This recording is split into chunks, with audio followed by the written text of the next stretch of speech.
Welcome back again mga sir, this is Wex. So in this video, tatalakayin natin yung pinagkaiba ng 2-way, 3-way, and then yung 4-way setup sa live sound. Una is yung 2-way, which is yung pinaka-common and pinaka-basic or pinaka-madaling. So 2-way is consists of two types of baffles. Meron tayong natawag na mid-high or full range, then yung sub speakers natin. So sa 2-way, meron niyang isang crossover points. So ano naman yung crossover points na tinatawag? Yung crossover points is kung saan sila, sa point ng frequency, sila maghiwalay na dalawa sa 2-way setup. For example, yung crossover points natin nasa 120 Hz. Yung above dyan is pupunta sa mid-high natin or full range.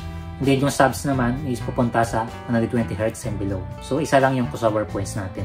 So advantage ng 2-way setup is mas madali po siyang i-setup and requires less processors or equipments. Yung disadvantage nga lang is medyo mahirap mo siyang itono kasi isa lang yung crossover points mo. For example, yung full range speakers natin, palakasan natin yung mid-highs natin and syempre sasama rin yung compression driver natin or tweeter. Kaya kahit may divided network pa yan or passive crossover, mas prone po yan sa sunog compare natin sa mga ibang setup na tatalakayin natin. Sa 3-way setup naman is meron tayong tatlong types of speakers na gagamitin. Meron tayong high, mids, and lows. Siyempre, meron na itong dalawang crossover points compare natin sa 2-way setup na may isang crossover points. So sa example natin kanina, 120 Hz and below pupunta sa subs, then yung 120 Hz and above pupunta sa mids natin. Meron tayong pangalawang crossover points which is yung, for example sa akin mga sa highs siguro maganda yung 5K para pinong-pino yung tunog na. 120 Hz and 5K pupunta po yan sa mids natin. Above ng 5K is pupunta naman sa highs and below 120 Hz is pupunta naman sa subs natin. So advantage ng 3-way setup is makakontrol talaga natin yung tunog ng high and mids and lows natin. Kaya kahit palakasin natin yung mids natin kasi nakabayang tayo, di nasasama yung highs natin and then mas safety po siya. Kahit capacitor na nandyan lagay mo, basta kontrolado natin yung volume ng high, hindi po yan masusunog. Cons naman is medyo komplikado yung setup na to lalo na sa baguhan kasi medyo marami ka pang matutunan na connections para ma-setup na to. So and then lastly, meron tayong tinatawag na 4-way setup. So ano yung 4-way setup? 4-way setup is meron tayong highs, mids, low mids, ito yung pinagkaiba sa lahat and then yung sub.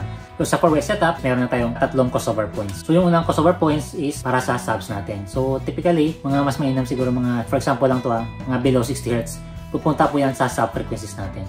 So above that, 60 Hz to I think mga 100 Hz is pupunta na po yan sa low mids natin. Yan yung isang crossover points natin. Above naman na 100 Hz to 5K sa mids. Above naman 5K, dyan na tayo pupunta sa compression driver natin or high.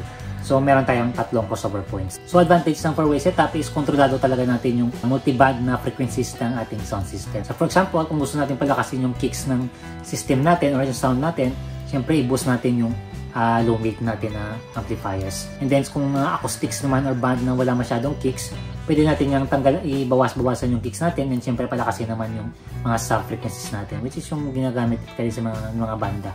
Kaya kontrolado natin yung apat na frequency ranges ng setup na to. Yung disadvantage lang is medyo komplikado po siya and not advisable kung simpleng setup lang naman kasi medyo kailangan mo na madaming amplifiers. For example, ganyan, 4-way setup, syempre apat na ampli yung kailangan natin and syempre mas maraming equipment, mas maraming speakers and mas mahirap i-troubleshoot kasi parang ganyan, marami kang problemahin. So ayun mga sir, thank you again sa panonood and see you in the next video.